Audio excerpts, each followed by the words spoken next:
Hey, hi, hello, and welcome back to the Drip Project. I'm your host, Priolo. I am your resident Black, biracial, multi-passionate musician. I talk about the ish that nobody wants to talk about and push you to do the same. Now, it's been a while since we've done a riff. It's been a second. It hasn't been as long as I thought it had been, but it's been a second. On the feed, you will see Droplets, which has been going daily for quite a while now. There's 64 episodes-ish. And then I was also doing spotlights, and I'm going to be getting back to those as I come back into making content again after a very busy spring, which I will talk about.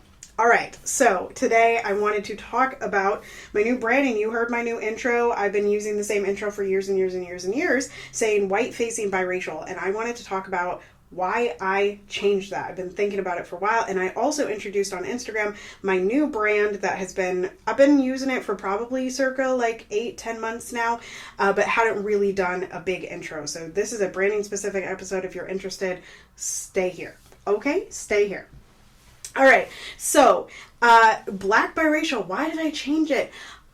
If you have followed me for a long time on Instagram, there was a time in my stories where I was like, I want something other than white facing in my intro, because white facing is still centering the whiteness as opposed to centering my blackness and my biraciality, which is what I feel most pulled to.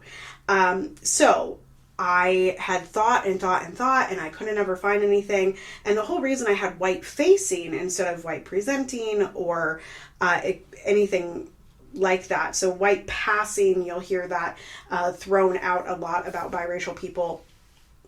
And the reality is that is something that was happening in the 1900s, where people that were light, like me, were passing as white and choosing to pass as white and ignoring their other racial heritage in order to get ahead. And so that's not a great spot.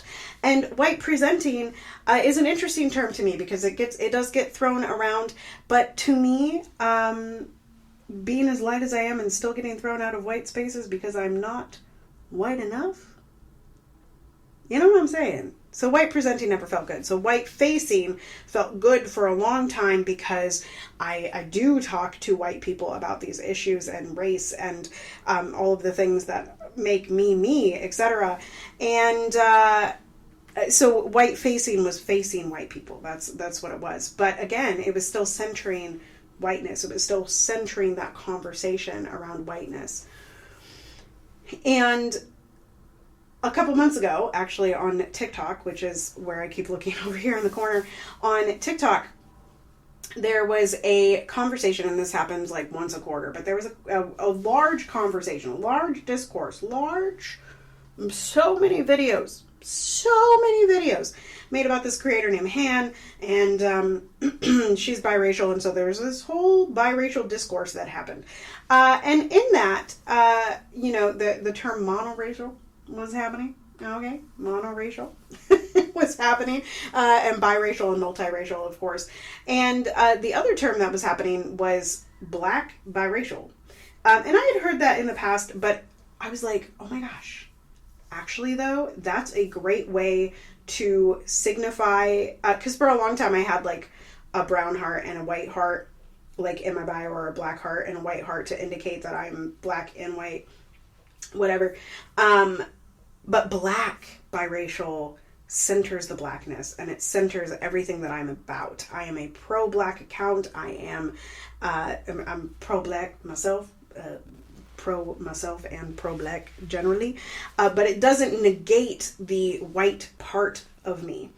And that played into this branding. So I want to talk a little bit now about the branding. And y'all have known, those of you that have been watching me for a long time, listening to me for a long time, and maybe I'll insert the spread here of my old branding colors. I rebranded almost 5 years ago now, or branded really 5 years ago, July-ish, into like this aqua. I had this bright aqua, teal, pink, olive, and purple. And the purple is the only thing that survived. I really thought I was going to take the aqua with me.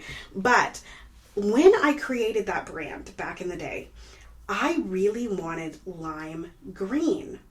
And the people in my stories said the lime green is not you, it doesn't fit, da da da da, and you should not use it. And so I didn't. And in this new brand, I have orange, lime green, yellow for joy. I have this deep pink, a navy blue, and then, like I said, the purple has come into fruition. So first of all, I'm getting back to my roots. I'm getting back to my comfort level in the lime green of it all. I love having lime green. I love being loud. I love and the orange is loud and the yellow is loud and it's joyful and it's happy, and it also is so referencing African fabrics. And when I tell you that when I create in that brand, I feel so much more authentic, just like from the get-go, okay? Like from the absolute get-go. And that was my goal, and it's always my goal when I'm helping other people brand, which I don't talk about anymore, but maybe it's coming back. I don't know, y'all. I'm always in like this giant pivot moment, where I never quite pivot all the way, but like whatever. And so with the rebrand, as I did the first time when I came up with my whole intro, Spill the Beans came about, everything came about, child. This rebrand, I didn't change as much. I changed my color palette. I got a new logo made by Poppy Wada 33, whom I adore. And then also, I changed Black biracial. I changed the intro and what I was calling myself, Black biracial. And it feels like home, y'all. And that's how you know you done did it. It feels comfortable. It makes me want to create. It makes me want to go to the computer. I don't feel like I have to force anything. It's just me. So anyway, that is a riff on branding. We've been here for a second. It's 7 minutes. Yeah, we've been here for 7 minutes on Black biracial branding, and there's more to come. Continue to be anti-racist, be safe, wear a mask, make good trouble, do good work. I love y'all hardcore. Joy is our revolution. Step into it, belong to it, walk in it today, wherever you're listening. And I will not see you, but you'll hear me next time.